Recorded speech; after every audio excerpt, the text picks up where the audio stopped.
पूरे देश में लिव इन रिलेशनशिप। अभी हमारे देश के युवाओं ने तो विवाह संस्कार को भी ठुकरा दिया कि संस्कार क्या है, ये बहुत बड़ा साइंस है। अच्छा, ये इतना बड़ा साइंस है कि इसमें जो आत्मा होती है उसका स्थूल सूक्ष्म कारण शरीर का परिशोधन किया जाता है। माँ के पास वो शक्ति है कि अगर वो चाहे तो अपने बच्चों को रावण भी बना सकती है, अगर वो चाहे तो अपने बच्चे को राम भी बना सकती है। पूरे विश्व में देखिए आतंकवाद आज कितने जोर पे है। धर्म के नाम पे लड़ाई हो रही है, नस्ल के नाम पे लड़ाई हो रही है। हर भौतिक चीजों की हम बहुत तैयारी करते हैं, लेकिन परिवार में एक आत्मा को आप बुला रहे हो, उसकी कोई तैयारी नहीं होती। ये इस विश्व की सबसे बड़ी समस्या। और एक नारी में इतनी शक्ति होती है, वो एक परिवार नहीं, एक कुल नहीं, वो तो पूरे विश्व को बदल सकती है। इतनी पावर भगवान ने नारियों को दी है।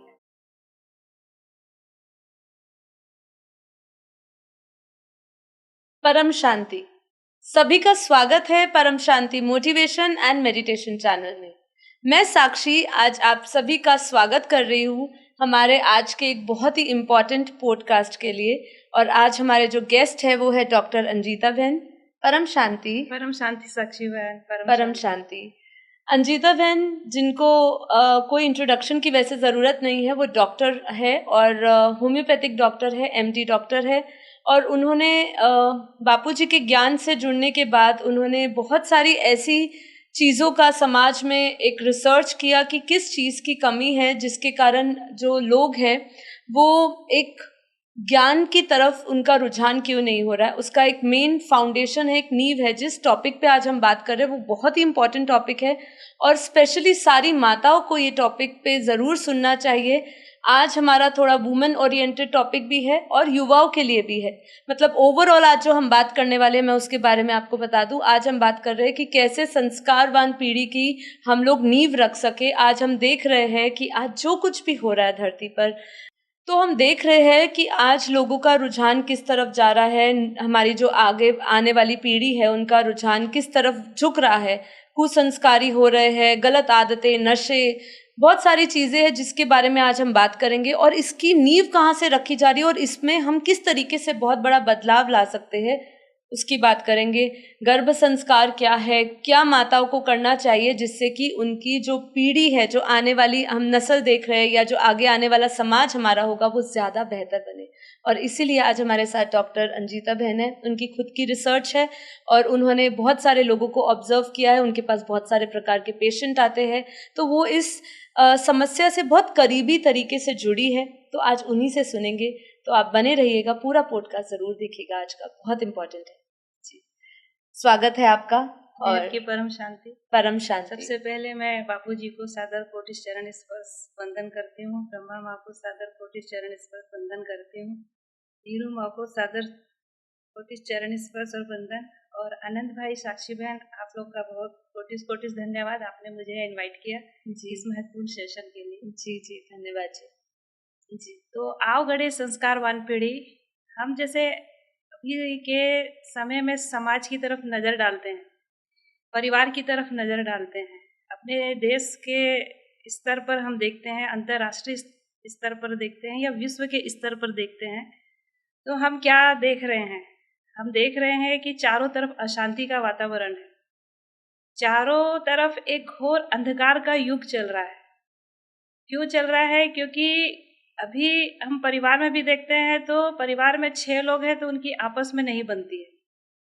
भाई भाई की नहीं बनती है, माता है तो उसकी पुत्र या पुत्री से नहीं बन रही है, और पिता है तो उसकी बेटे से नहीं बन रही है। और स्थिति तो इतनी खराब है कि अभी के जो युवा हैं वो जैसे थोड़े बड़े होते हैं तो वो अपने गुरुजनों का अनादर कर रहे हैं, अपने माता पिता का अनादर कर रहे हैं, और बाहर की सोसाइटी में जाते हैं तो वो उनका ध्यान इस तरफ नहीं रहता है कि हम कैसे अपने परिवार का नाम रोशन करें, कैसे हम अपने कुल का नाम रोशन करें, कैसे हम अपने देश का नाम रोशन करें। वो ड्रग्स की तरफ जा रहे हैं या फिर लिव इन रिलेशनशिप की तरफ जा रहे हैं। ये बहुत बड़ी समस्या है आज हमारे पूरे देश में, लिव इन रिलेशनशिप। अभी हमारे देश के युवाओं ने तो विवाह संस्कार को भी ठुकरा दिया है।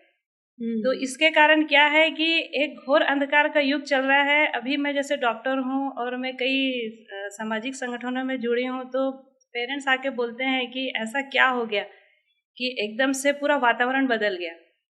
तो मैं उनको खुद बोलती हूँ, आप खुद सोचिए कि ऐसा क्यों हुआ। आप खुद चिंतन करिए कि ऐसा क्यों हुआ। तो फिर हम जब चिंतन करते हैं तो आप देखिए ना, आप पूरे विश्व में देखिए आतंकवाद आज कितने जोर पे, धर्म के नाम पे लड़ाई हो रही है, नस्ल के नाम पे लड़ाई हो रही है। और ये जितने भी जो नेगेटिव क्रिएटिविटी चल रही है उसमें युवाओं का बहुत बड़ा हाथ है जी। उसमें युवाओं की ही एनर्जी खप रही है, जबकि इस युवा की शक्ति को विश्व की शांति में लगाना था, विश्व के प्रोग्रेस में लगाना था कि विश्व में कैसे सुख, शांति और समृद्धि की स्थापना हो। पर तो देखा जाए तो विकास तो हो ही रहा है ना, विकास हो रहा है साक्षी बहन, लेकिन वो भौतिक स्तर पे हो रहा है ना, आध्यात्मिक स्तर पे कोई विकास नहीं हो रहा है। आत्मा का लेवल अभी इतना गिर चुका है कि रेप और मर्डर तो अभी ऐसा हो गया है, इतना कॉमन हो गया है कि हम मुझे लगता है अब तो इसको क्राइम भी नहीं माना जा रहा है, क्राइम भी नहीं माना जा रहा है, बहुत कॉमन हो गया रेप और मर्डर। मतलब बच्चियों के साथ रेप और मर्डर, महिलाओं के साथ रेप और मर्डर, और मतलब इतना पाप बढ़ गया है कि अभी जो ज्ञानी लोग हैं, अच्छे लोग हैं, वो तो सोचते हैं कि धरती अब खत्म हो जाए तो ही बेहतर है जी। लेकिन हमको इतना नेगेटिव नहीं सोचना है, हमको मंथन करना है, आत्म मंथन और चिंतन करना है कि हमारा भारत देश पहले सोने की चिड़िया था, पहले विश्व गुरु था, ऋषि मुनियों की भूमि कही गई है, ऋषि मुनियों की भूमि थी। तो क्यों थी बताइए? क्योंकि यहाँ पे महामानवों का जन्म होता था। आप देखिए, अगर आप भारत से इन महामानव और महान नारियों की श्रृंखला हटा देते हैं तो भारत में फिर बचता क्या है? अगर भारत विश्व गुरु था तो अपने ज्ञान के कारण था, अपने श्रेष्ठ चिंतन और अपने श्रेष्ठ कर्म के कारण भारत महान था। और भारत ही ऐसा देश है कि अगर भारत का पतन होता है तो पूरे विश्व का पतन होता है, क्योंकि ईश्वर ने भारत को एक बहुत बड़ी शक्ति प्रदान की है कि वो पूरे पृथ्वी को, पूरे विश्व को शुरू से गाइडलाइन करता आ रहा है।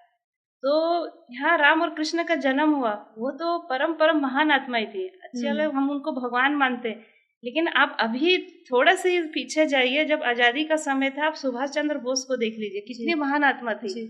चंद्रशेखर आजाद को देख लीजिए, कितनी महान आत्मा थी। और थोड़ा सा आध्यात्मिक गुरु भी देख लीजिए, स्वामी विवेकानंद जी भी आए, का लेवल देखिए। 40 साल की आयु में उन्होंने सनातन धर्म की पताका पूरे विश्व में, ये पुरानी बात नहीं है जी बिल्कुल। और थोड़ा सा मैं बताती हूँ, अब रामदेव बाबा को देख लीजिए जी है जी, वो तो अभी जीवित है, और उनका देखो आयुर्वेद में उन्होंने रिसर्च करके उन्होंने पूरे विश्व में योग और आयुर्वेद की स्थापना की। तो ये मतलब आत्माएं अभी आ रही हैं धरती पे, लेकिन उनकी संख्या बहुत कम है। तो भारत ऐसी आत्माओं का पहले क्या था? खान था, मतलब और अपन पीछे जाते हैं, राजा विक्रमादित्य को आप देखिए, उनके नाम से विक्रम संवत, उनके जैसा महाज्ञानी और मतलब जैसे बोलते हैं बहुत अच्छा राजा आज तक नहीं धरती पे पैदा हुआ। एक छत्र राज्य था उनका पृथ्वी में। और आप जैसे देखिए चंद्रगुप्त मौर्य, उनके शासन काल में भारत सोने की चिड़िया, और उस समय भी पृथ्वी में एक छत्र राज्य था चंद्रगुप्त मौर्य का।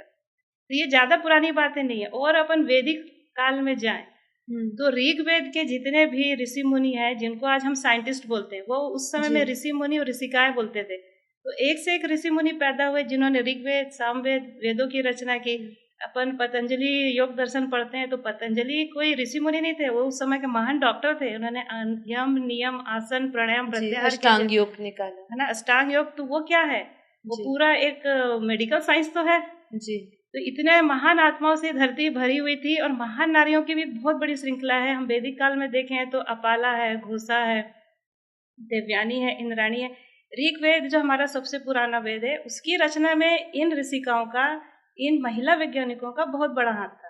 अच्छा हाँ। कई लोग मेरे से पूछते हैं कि हमारी जब भारत में ऋषि मुनियों की बात होती है तो ज्यादातर ऋषिकाओं की बात नहीं होती, हमेशा शक्ति की बात नहीं करते हैं, मतलब किसी भी ऐसी महिला की बात नहीं होती, बस गिनी चुनी 2-3, जैसे हम माता सीता की बात कर लेते हैं, मदालसा की बात कर लेते हैं, ऐसे कुछ ही गिनी चुनी आत्माओं की, ऐसे दिव्य देवियों की हम बात करते हैं या ऋषिकाओं की बात करते हैं। पर मैं चाहूंगी कि आप लोगों को बताइए कि ऐसे बहुत सारी शक्तियां मौजूद है, और हम ये टॉपिक को धीरे धीरे, देखिए अभी आपको लग सकता है कि हम ये किस तरफ बात कर रहे हैं, लेकिन ये अभी हम आज की स्थिति बता रहे हैं, और आज की स्थिति को ध्यान में रखते हुए हम देखेंगे कि किस तरीके से संस्कारवान पीढ़ी की जो हम नींव रखना चाहते हैं, जो उसकी गड़े गाड़ना चाहते हैं, उसके लिए किसका सबसे बड़ा रोल आने वाला है। तो बने रहिए, पूरा पॉडकास्ट शांति से सुनिए, तो आपके धीरे धीरे उठते हुए सवालों के जवाब मिलते जाएंगे जी। तो हमारे देखो वेदों और पुराणों में शक्ति को बहुत महान माना गया है, या देवी सर्वभूतेषु शक्ति रूपेण संस्थिता नमस्तस्यै नमस्तस्यै नमस्तस्यै नमो नमः। तो अनादिकाल से महान नारियों की भी एक श्रृंखला है जिनको हमने भुला दिया। कथा करती तभी मॉडर्न जो जमाना है उसमें विश्व सुंदरियों के नाम बहुत हाईलाइट होते हैं, बिल्कुल है ना। बाहरी सुंदरता के लिए जो अभी की जो नारियां हैं वो लाइन लगा के खड़ी होती है कि हम मिस इंडिया बन जाए, मिस यूनिवर्स बन जाए, लेकिन हमारा भारत का इतिहास, और कई लोग तो रोल मॉडल ऐसे ही लोगों को बना के बैठे हैं, ऐसे लोगों को रोल मॉडल बना के बैठे हैं, क्योंकि वायुमंडल और वातावरण बहुत खराब है। उसी टॉपिक पे हम आने वाले हैं कि क्यों इतना खराब है जी। तो इतनी महान नारियों ने हमारे भारत में जन्म लिया जिनके बारे में हम जानना ही नहीं चाहते और मीडिया इनको हाईलाइट भी नहीं करती। तो अभी मैंने जैसे बताया कि ऋग्वेद की रचना में अपनी है अपाला है, घोषा है, इंद्राणी है, देवयानी है, सावित्री है, इन ऋषिकाओं का बहुत बड़ा हाथ। उपनिषद काल में आपको ज्ञात होगा कि जो गार्गी थी, उन्होंने डिबेट में शास्त्रार्थ में याज्ञवल्क्य के ऋषि को हरा दिया था। और उस समय के जो सबसे बड़े सम्राट थे हमारे राजा जनक जी, उनके हाथों से उनको सम्मानित किया गया था, जो बहुत बड़ी बात है कि एक राज्यसभा में एक स्त्री शास्त्रार्थ करके उस समय विश्व स्तर के याज्ञवल्क्य ऋषि को हरा दी, मतलब बहुत बड़ी बात है जी। तो हम ऐसी ऋषिकाओं का मतलब उल्लेख ही नहीं करते, हम उल्लेख ही नहीं करते और मतलब सुनना भी नहीं ज्यादा। चलो उल्लेख भी करते पर उनसे सीखने को कभी हमें कोई प्रेरणा नहीं देता है कि उनसे कुछ सीखे। जैसे हम वृंदा, जिसको हम तुलसी कहते हैं, घर के आंगन में हम उसकी पूजा करते हैं कि वो एक छोटा सा पेड़ है, लेकिन उसकी कोई हिस्ट्री जानने का भी प्रयास नहीं करता।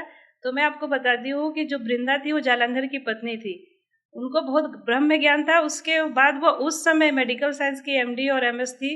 उनके जो पति युद्ध करने जाते थे तो युद्ध में जो सैनिक घायल होते थे तो जो वृंदा थी वो उनका सर्जरी भी करती थी और उनका मेडिकल ट्रीटमेंट भी करती थी। अच्छा, तो वृंदा इतनी महान नारी थी बता। तो हम तो आज के कोई भी बड़े साइंटिस्ट या कोई भी मेडिकल फील्ड में टॉप करते तो उनका नाम जानते, पर ये नहीं जानते थे वो भी सर्जन, मतलब सर्जरी करते, सर्जन ही हो गए ना उस समय के। और बहुत सारी नारियां हैं, जैसे कुंती हैं, अपनी द्रौपदी हैं। द्रौपदी भी बहुत महान नारी थी।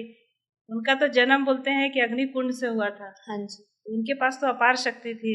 माता सीता भी बहुत महान नारी थी। वो भी डायरेक्ट उन्होंने मतलब जन्म नहीं लिया था, उनको धरती से निकाला गया था जी। तो भारत में शक्ति जो है, शक्ति का जो जन्म है होता रहा है। और आज के परिप्रेक्ष्य में अगर मैं बोलती हूँ ना, अवगढ़े संस्कारवान पीढ़ी, तो संस्कारवान पीढ़ी को जन्म देने में इन्हीं शक्तियों का बहुत बड़ा रोल होता है, जिन्हें हम माता कहते हैं। हाँ जी, जिन्हें हम माँ कहते हैं। माँ के पास वो शक्ति है कि अगर वो चाहे तो अपने बच्चों को रावण भी बना सकती है, अगर वो चाहे तो अपने बच्चे को राम भी बना सकती है। बहुत बढ़िया बात करी जी। तो फिर अब नेक्स्ट क्वेश्चन, अब मैं यही चाहूंगी कि देखिए, हम जो बात कर रहे हैं ये बात हुई आज के समय की जो हालत है, और साथ ही साथ जो आदि काल में अगर हम बात करें तो उस समय किस तरीके से अपने आने वाले जो पीढ़ियां हैं उसका ध्यान रखने के लिए जो माताएं होती थी वो पहले से ही सक्षम होती थी। मतलब ज्ञान होता था किस तरीके से आगे बच्चों को पोषण देना है, ज्ञान देना है, संस्कार देने हैं, वो सब की बात हो रही थी। तो आज मैं आपसे सबसे पहले तो जैसे हमने ये टॉपिक उठाया, प्रश्न उठाया, तो मेरा सबसे पहले आपके अंदर ये क्या जिज्ञासा उठी कि आज आपको ये प्रश्न लोगों के सामने उठाना चाहिए? कोई ना कोई आपको प्रेरणा मिली होगी, क्योंकि बहुत समय से हम सोच रहे हैं कि वुमेन्स के लिए जो बात होनी चाहिए, जो उनको आगे बढ़ाने के लिए, क्योंकि लोग क्या है कि इतने फंसे हुए, माताएं स्पेशली फंसी हुई है अपने पूरे दिन की दिनचर्या में, लेकिन पता नहीं उनको सही गाइडेंस मिल रही है, सही जगह जा रहे हैं, सही कर रहे हैं, नहीं कर रहे, कि कहीं ना कहीं कमी लग रही है। इसीलिए आज हम समाज की जो दृष्टि देख रहे हैं, जो समाज में आज हमारे सामने जो पिक्चर बनी है समाज की, हम देख रहे हैं कि अगर अच्छी होती तो हम देख सकते कि नींवें ही अच्छी रखी गई है। इसके लिए 3 महत्वपूर्ण पॉइंट में हम लोग डिस्कशन करेंगे कि अभी की जो पीढ़ी है वो इतनी मतलब उनका नैतिक पतन, उनके चरित्र का पतन, उनकी चिंतन का पतन क्यों हुआ। तो मेन 3 पॉइंट है। सबसे पहला पॉइंट है कि जो संस्कार थे वैदिक साइंस से हमारे भारत में, जो संस्कारों की एक प्रणाली थी, वो सिस्टम थी, वो 2000 साल की गुलामी में भारत से पूरे संस्कार नष्ट कर दिए गए। भारत में जो 2000 साल में आक्रमण हुए, मुगलों के आक्रमण हुए, अंग्रेजों के आक्रमण हुए, तो उसमें हमारे बहुत सारे वैदिक साइंस को नष्ट कर दिया गया। तो उसमें 16 संस्कार प्रमुख थे, है ना। तो उसमें पहला था गर्भाधान संस्कार, पुंसवन संस्कार, तीसरा था सीमांतोन्नयन संस्कार, फिर जात कर्म संस्कार, उसके बाद था नामकरण संस्कार, फिर अन्नप्राशन संस्कार, मुंडन संस्कार, विद्या आरंभ संस्कार, उसके बाद था अपना विवाह संस्कार, फिर वानप्रस्थ संस्कार, अंत्येष्टि संस्कार। ये 16 प्रकार के जो संस्कार मेन थे। वैसे तो 40 थे अपने वैदिक काल में, लेकिन धीरे धीरे जैसे युग आगे बढ़ते गए तो इनका मॉडिफिकेशन होते गया, तो 16 संस्कार ये पूरी तरह ध्वस्त हो गए। उसमें जो 3 संस्कार हैं पहले के, गर्भाधान संस्कार, कुसंवन संस्कार और सीमांतो संस्कार, ये इतने इम्पोर्टेंट है कि विश्व के इतिहास में इतनी बहुमूल्य धरोहर को पूरे विश्व ने भुला दिया, खासकर भारत, क्योंकि इसका जन्म भारत में हुआ था। ये 3 ऐसे संस्कार मतलब है जिसके माध्यम से उस समय के माताओं को पता रहता था, उस समय के ऋषि मुनियों को पता रहता था, और वो इतने अलर्ट रहते थे उस समय के जो तथाकथित अभी जो ब्राह्मण होते हैं ना, जो शादी वादी कराते हैं, जो मंदिर में पुरोहित बैठे रहते हैं, जो पूजा पाठ कराते हैं, उनको कुछ नहीं मालूम कि हम किसी के घर में पूजा पाठ कराने जा रहे हैं तो उस घर में अच्छी आत्माएं जन्म ले, उसको हम कैसे बताएं इनको। लेकिन उस समय के हमारे ऋषि मुनि इतने अलर्ट थे कि वो इन संस्कारों के माध्यम से, क्योंकि आप डायरेक्ट किसी को बताने जाओगे तो कोई नहीं सुनता, इन संस्कारों के माध्यम से वो घर घर में इसको स्थापित करके रखे थे कि आप अपने घर में ऐसी महान आत्माओं का आह्वान, अपने महान आत्मा को निमंत्रण कैसे दे सकते हैं कि वो आत्माएं आपके कुल का भी नाम रोशन करें, आपके परिवार का भी नाम रोशन करें और आपके देश का नाम रोशन करें, वो समाज के लिए उपयोगी साबित हो। आज जी, पहले समय सब चीजें देखकर सोच समझ उस समय जो होता था, पहले उस समय देखते थे कि पहले तो जो युवा जोड़ा शादी करता था, पहले तो उसकी इतनी जांच परख की जाती थी कि they are fit mentally, physically और फाइनेंशियली, उनका मानसिक स्तर कैसा है, उनका शारीरिक स्तर कैसा है, उनका आर्थिक स्तर कैसा है। जब वो पूरी तरह फिट होते थे और जब वो एग्री होते थे कि हाँ, हम माँ बाप बनने के बाद अपने बच्चों को महान बना सकते हैं, तभी वो ऋषि मुनि जो शादी कराने वाले पुरोहित होते थे, वो घर वालों को परमिशन देते थे कि हाँ, अब आप शादी करो। क्योंकि शादी जो है, गृहस्थ आश्रम जो है, बहुत बड़ी तपस्या है।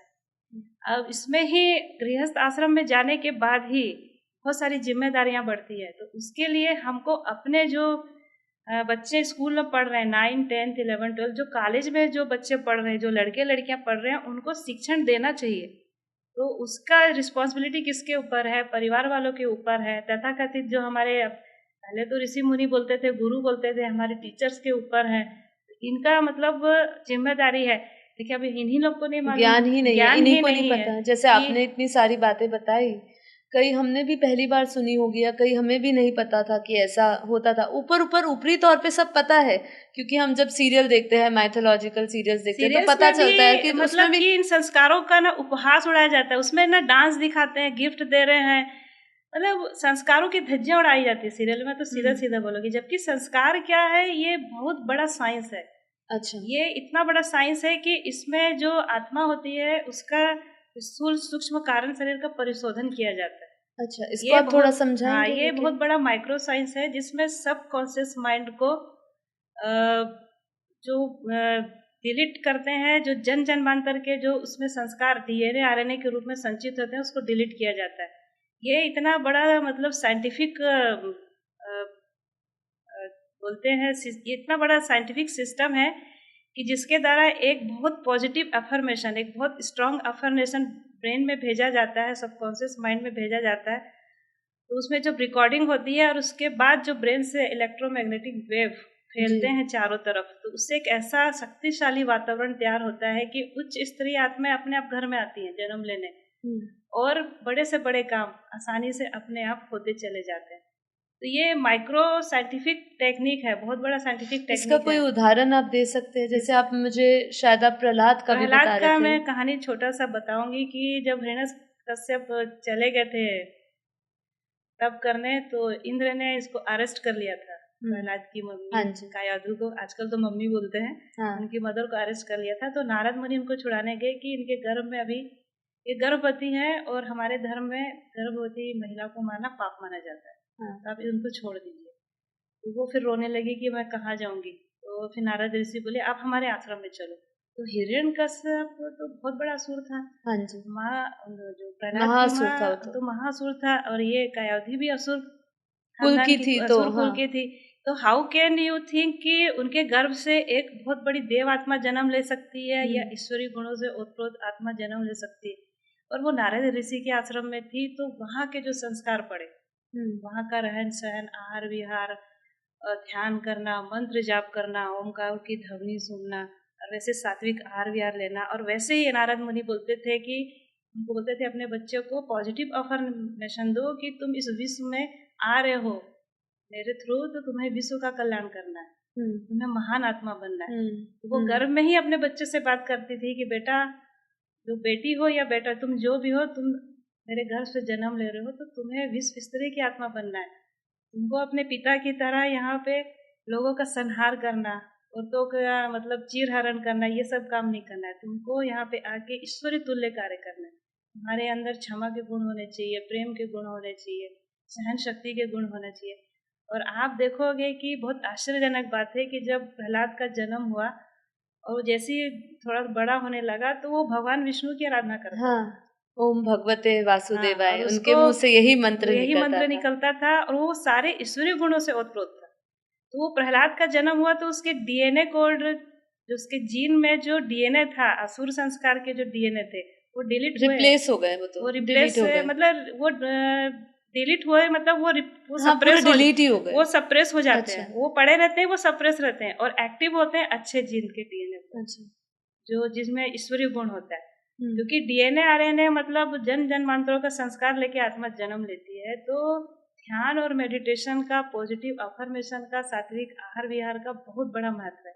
नॉट इन प्रेगनेंसी पीरियड, हमारी पूरी होल लाइफ में मेडिटेशन का बहुत बड़ा इफेक्ट है। इससे तो ये मेडिटेशन करे अगर महिला, तो बड़ी से बड़ी बीमारी अगर उनके पीढ़ियों में आ रही है तो वो भी ट्रांसफर होने से बच जाती है। और इसी को रिसर्च किया अमेरिका वालों ने, यूरोप वालों ने, और उन्होंने इसको एपिजेनेटिक साइंस का नाम दिया। अच्छा, इसको तो वहाँ के लोग फिर भी फॉलो कर रहे हैं वो, हाँ, वो वहाँ के लोग फॉलो करते हैं। वहाँ की महिलाएं पहले से तैयारी करती हैं। अभी आप पढ़ते होंगे ना, स्टार चाइल्ड जन्म ले रहे हैं चाइना में, इधर उधर, तो ये सब साइंस यहीं से अडॉप्ट किया जाता है, इंडिया से। वो उस रास्ते पे चल पड़े हैं, लेकिन हमारे भारत के लोग क्या कर रहे हैं? तो एपिजेनेटिक साइन मतलब जो वहाँ पे साइंटिस्टों ने आविष्कार किया, तो उन्होंने बताया लोगों को कि आप अपने सात्विक आहार विहार से, आप योग से, मेडिटेशन करके आप पीढ़ी दर पीढ़ी आने वाली बीमारियों को ऑफ कर सकते हैं। मतलब वो आपके जीन में पड़े रहेंगे, लेकिन वो एक्टिव नहीं होंगे आपके लाइफ में। और आप जिस टाइप का आपको हेल्थ चाहिए, मेंटल हेल्थ, फिजिकल हेल्थ, आप उसको ऑन कर सकते हो उस जीन को, और अच्छा लाइफ गुजार सकते हो। और इसी चीज को हमारे मतलब वेदों में बहुत अच्छे से गर्भ विज्ञान में बताया गया, गर्भ उपनिषद में बताया गया, उत्तर मीमांसा में बताया गया, पूर्व मीमांसा में बताया गया, पतंजलि के योग दर्शन शास्त्र में बताया गया। इवन कपिल मुनि ने अपने सांख्य दर्शन में तत्व ज्ञान जो दिया है, उसमें भी इसका जिक्र है।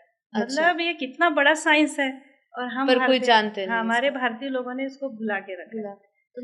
तो आपका कहने का मतलब ये है कि जैसे आपने कहा, हम आज आम महिलाओं की बात करें, माताओं की बात करें, तो वो सोचते हैं कि जैसी बच्चा जन्मा है, तो वो कई माताएं फिर भी अवेयरनेस के कारण ये सोचती है कि अभी ये समय है, शुरू के 4 या 5 साल, हम इस 4-5 साल में उनको अच्छे संस्कार दें, जो भी हैबिट्स डालनी है बच्चे में, जो भी संस्कार डालने हैं, वो इसी 4-5 साल में डालने हैं। तो आपका जिस तरीके से आपने अभी तक समझाया, और मुझे जो समझ आ रहा है या जो रिलेट कर पाई हो, तो इसकी नींव तो कई पहले ही रख देनी चाहिए ना? बहुत पहले। तो इसको आप थोड़ा और समझाइए, क्योंकि मान लीजिए कि हम जिस तरीके से बात कर रहे हैं कि आने वाला जो समाज है, उसमें आने वाली जो पीढ़ी है, या आने वाले अब जो बच्चे हैं, वो संस्कारवान हो, इसीलिए माताओं का इसमें क्या रोल है और उनको क्या करना चाहिए, और साथ ही साथ इनकी शुरुआत कहाँ से होती है? जी, अभी मैंने पहला पॉइंट बताया कि हमारे समाज से पूरे संस्कार का सफाया हो गया। दूसरा पॉइंट मैं ये बताना चाहती हूँ कि हमारे धरती पे अभी 800 करोड़ की जनसंख्या है, और वो सब एक्सीडेंटल बर्थ है। मतलब इन आत्माओं को निमंत्रण देके और आह्वान देके धरती पे नहीं बुलाया गया है। तो इसमें क्या होता है, लोग शादी वादी करते हैं, प्रेग्नेंट हो जाते हैं, 9 महीने ऐसे निकाल देते हैं। तो क्या होता है कि वातावरण में 2 तरह के आत्माएं घूम रही हैं। हम भारतीय लोग तो इतना तो जानते ही हैं कि हमारे चारों तरफ का जो वायुमंडल है, उसमें बहुत सूक्ष्म जगत की बहुत सारी आत्माएं अरबों खरबों की संख्या में घूम रही है। तो उसमें 2 तरह की आत्माएं होती हैं। एक होती है असुरी कुल की आत्माएं और दूसरी होती है देवकुल या ईश्वरी कुल की आत्माएं। तो देखिए, अब एक्सीडेंटल चाइल्ड बर्थ में क्या होता है, अब जोड़े ने तैयारी ही नहीं की है कि हम वो प्लान ही नहीं करते कि हमको बच्चा चाहिए, अगर बच्चा चाहिए तो किस टाइप का चाहिए। तो बच्चा आ गया है, 9 महीने ऐसे ही निकल गए, उसके बाद 2-5 साल वैसे ही निकल गए, उसके बाद उसको सिखाते हैं बेटा माँ बाप के पैर छू, बेटा तू गीता पढ़, बेटा तू टाइम से उठा कर, बेटा तो छोटी छोटी बातें ही नहीं सीखते, तो वो बड़ी बड़ी बातों को क्या फॉलो करेंगे। तो क्या होता है कि 9 मंथ की प्रेगनेंसी से लेके 5 साल की उम्र तक जो सब कॉन्शियस माइंड होता है, जो जेनेटिक कोड होता है, 90% रिकॉर्डिंग हो चुकी रहती है। कौन से समय में? पूरे 9 मंथ की प्रेगनेंसी से अच्छा, लेके तो 2 मतलब साल के 2 साल होने तक, मतलब 90% तो 9 मंथ की प्रेगनेंसी में हो गई रहती है, 10% की रिकॉर्डिंग गर्भ के बाहर आने के बाद होती है। तो मतलब मेन फेज तो ये 9 मंथ्स का ही हुआ। हाँ। इसलिए गर्भ संस्कार इतना इम्पोर्टेंट हो गया। गर्भ संस्कार भी बहुत इम्पोर्टेंट है, जो गर्भ धारण करने के पहले किया जाता है। उसमें अभी आप बोल रहे थे ना, तो उसमें पहले के ऋषि मुनि माता पिता को समय बताते थे कि शुक्ल पक्ष होना चाहिए, ये वार होना चाहिए, ये नक्षत्र होना चाहिए और ये टाइम होना चाहिए। आप उस समय ईश्वर का ध्यान करिए, अपने कुल देवी कुल देवता का ध्यान करिए, आप यज्ञ करिए, अच्छी आत्मा का आह्वान करिए। फिर उसमें जब गैमेटोजेनेसिस की जो प्रक्रिया होती थी, तब बहुत उच्च कोटि की सोल गर्भ में प्रवेश करती थी। वो साइंस अभी आज के ब्राह्मणों को भी नहीं पता। ठीक है। और दूसरी चीज ये है कि 90% रिकॉर्डिंग जब बच्चे की गर्भ के अंदर ही हो गई है, तो वो गर्भ के बाहर 2 साल 10% रिकॉर्डिंग होती है, 3-4 साल का, तो आप उसको क्या सिखाओगे उस समय? क्योंकि जो उसने उस समय रिसीव किया होता है 9 मंथ की प्रेगनेंसी में, वो फिर आउटपुट आता है पूरा बाहर, और वो सारी जिंदगी चलता है, और वो एक पीढ़ी तक नहीं चलता है, वो कई पीढ़ियों तक चलता है। तो सेकंड गलती लोग क्या करते हैं, एक्सीडेंटल बर्थ। पूरी पृथ्वी अभी एक्सीडेंटल बर्थ चाइल्ड से भरी पड़ी है। तीसरी गलती अभी हमने डिस्कस की कि लोग सोचते हैं अभी थोड़ा बड़ा हो जाएगा तो हम इसको संस्कारवान बनाएंगे, इसको हम अनुशासन सिखाएंगे, तो वो समय गया। तो ये 3 चीज का अभी, और हम देखते भी है ना, जैसे अब बच्चे जब 5 साल का होता है, आप उनको बोलते हो मोबाइल नहीं देखना, ये करना है, बट वो इतना जिद्दी होते हैं बच्चे कि देखा है कि तो पेरेंट के पास कोई ऑप्शन नहीं रहती, और वो कहते हैं कि कम से कम कुछ कर तो रहा है। इसलिए देखता है क्योंकि उसकी माँ पूरे 9 महीने सीरियल देख रही होती है, टीवी में मोबाइल देख रही होती है, तो वो संस्कार कहाँ से लेके आ रहा है। अभी आप एक भी माता को, मैं तो डॉक्टर हूँ ना, मेरे पास तो आते हैं, मैं तो मना करती हूँ, आप बिल्कुल मोबाइल मत देखिए, आप बल्कि मेडिटेशन में बैठिए, आप ध्यान करिए, आप क्लासिकल म्यूजिक सुनिए, सितार वादन सुनिए, आप मंत्रों का जाप कीजिए। आप जिस जिस धर्म के हैं, हिंदू मुस्लिम सिख ईसाई व्हाट एवर, आप अपने धर्म के जो गुरु हैं उनका ध्यान करिए, और अपने बच्चे से बात करिए आप, है ना, आप उसको 2 घंटा डेली बात करिए, उसको पॉजिटिव अफर्मेशन दीजिए। ये बहुत बड़ी बात है जो आपने कही है, मतलब ये शायद कोई मेडिकल फील्ड में होंगे डॉक्टर्स, उनको पता होगा, लेकिन आपका एक बहुत इम्पोर्टेंट पार्ट यहाँ पे इसलिए भी है क्योंकि आप उसको आध्यात्मिकता से जोड़ रहे हैं कि किस तरीके से हम आत्मिक शक्ति की भी बात करें कि जो दिव्य आत्माओं का आवाहन हो। तो 9 महीने जो 90% जो आपने कहा सबकॉन्शियस माइंड ऑलरेडी ट्रेन हो चुका है। तो हम ये देखते हैं कि जब मदालसा की बात होती है तो मदालसा ने अपने गर्भ में ही बच्चे को बोला था, बुद्धोहम शुद्धोहम, मतलब तुम शुद्ध बुद्ध आत्मा हो। ब्रह्म ज्ञानी बच्चों को उन्होंने जन्म दिया। तो उन्होंने अपने, मतलब जब पैदा हुए थे तभी बोल दिया तुम ये शरीर नहीं हो, तुम आत्मा, हाँ, तुम शुद्ध आत्मा हो, चैतन्य आत्मा हो। तो ये अब पता चलता है कि पहले माताओं को ज्ञान होता था, इसलिए उनको ऋषिकाएं बोलते थे। आज हमारी माताओं के पास ये ज्ञान लुप्त हो चुका है, उनको पता ही नहीं है। मैं देख रही हूँ अक्सर कई माताएं बल्कि इतना डिप्रेस्ड होती है, इतनी दुखी होती है, उनको बोला जाता है कि तुम खुश रहा करो, कोशिश किया करो खुश रहने की, जिससे कि बच्चे पे अच्छा असर पड़े, लेकिन उनके पास कोई ज्ञान ही नहीं। मतलब अगर वो खुश भी रहे तो किस तरीके से खुश रहे, वो अपनी खुशी कहाँ पे लगाएगी, भौतिक चीजों में, मटीरियलिज्म में। उनको कहीं पर भी एक ऐसा स्पिरिचुअल रास्ता नहीं पकड़ रही है जहाँ पे उनको एक ऐसी सुख और शांति मिले जो वो अपने बच्चे को भी अपने द्वारा दे सके। एक्चुअली हमारे समाज में ट्रेंड क्या है कि प्रेगनेंसी के समय उसको आयरन के टैबलेट दो, विटामिन की गोलियां दो। आप तो बोलते होंगे एज एन डॉक्टर, आप भी देते तो होंगे। आप उसकी फिजिकल हेल्थ की तरफ ध्यान दे रहे हो ना, लेकिन उसके मेंटल हेल्थ, उसकी सोल हेल्थ की तरफ तो आप ध्यान नहीं दे रहे हो। तो भला ही वो हष्ट-पुष्ट जन्म लेगा, गोरा नारा चिट्टा सब होगा, लेकिन उसकी मेंटल ग्रोथ कितनी होगी, आप उस पर ध्यान नहीं देते हो। तो आप सिर्फ उसको खिला पिला के एक अच्छा स्वस्थ बच्चा पैदा करिए, लेकिन वो अपने मानसिक स्तर पर, आध्यात्मिक स्तर पर और सामाजिक स्तर पे जिस बुद्धि की जरूरत है वो बुद्धि भी तो लेके पैदा हो। आप सिर्फ फिजिकल साइड में ध्यान देते हो। देन एक चीज और बता रही हूँ मैं कि हम लोग जैसे 9 मंथ की प्रेगनेंसी है तो फर्स्ट मंथ से लेके 9th मंथ हम लोग उसको 3 ट्राइमेस्टर में बांधते हैं।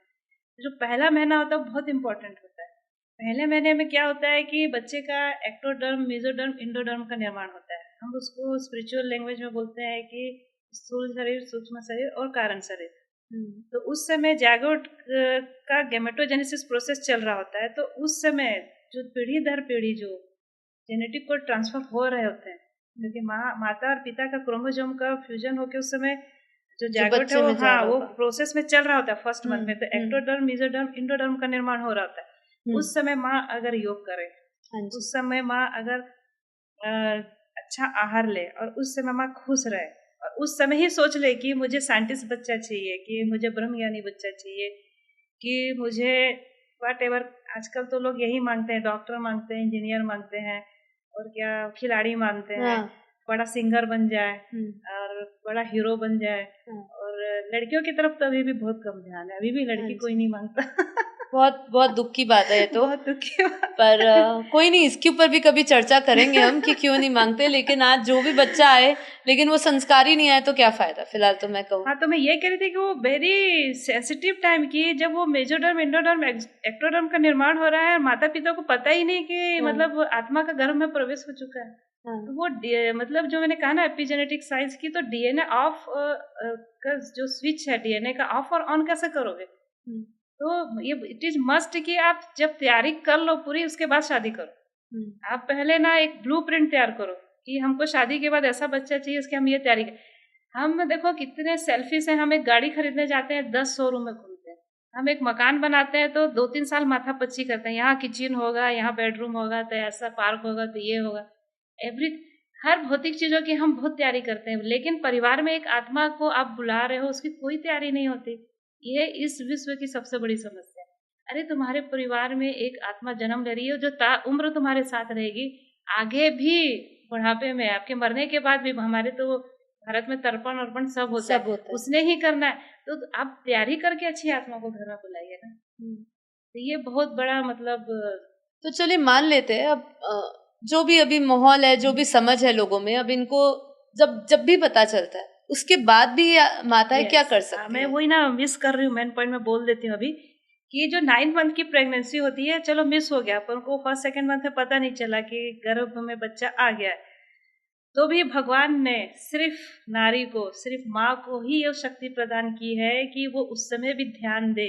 तो जो गर्भ में बच्चा अपने जन जन्मांतर के पूरे और अच्छे संस्कार लेके आया है, तो अपने 9 मंथ के रूटीन वर्क में वो ज्ञान, योग, प्राणायाम, ध्यान, प्रत्याहार जो भी बताया है पतंजलि योग में हमारे ऋषि मुनियों ने, उसको अगर वो फॉलो करती है तो वो बच्चे के सारे जेनेटिक कोड डिलीट हो जाते हैं। अच्छा, तो वो जो डिलीट हो जाते हैं, तो आप एक बच्चे को बुला के अपने ही परिवार और कुल का उद्धार नहीं कर रहे हो सकता है उस बच्चे में ऐसे सुपर जेनेटिक कोड उस समय स्थापित हो जाए कि आने वाले कई पीढ़ियों तक आपके कुल में अच्छी आत्माएं जन्म लेते रहें और आपका खानदान का नाम रोशन होते रहे। एक नारी या एक शक्ति या एक माँ कितना पूरे विश्व का कल्याण कर सकती है, केवल अपने परिवार और परिवार लेवल पे नहीं, पूरे सामाजिक देश के पूरे लेवल पे वो बदलाव ला सकती है, पूरे विश्व के लेवल पे बदलाव ला सकती है।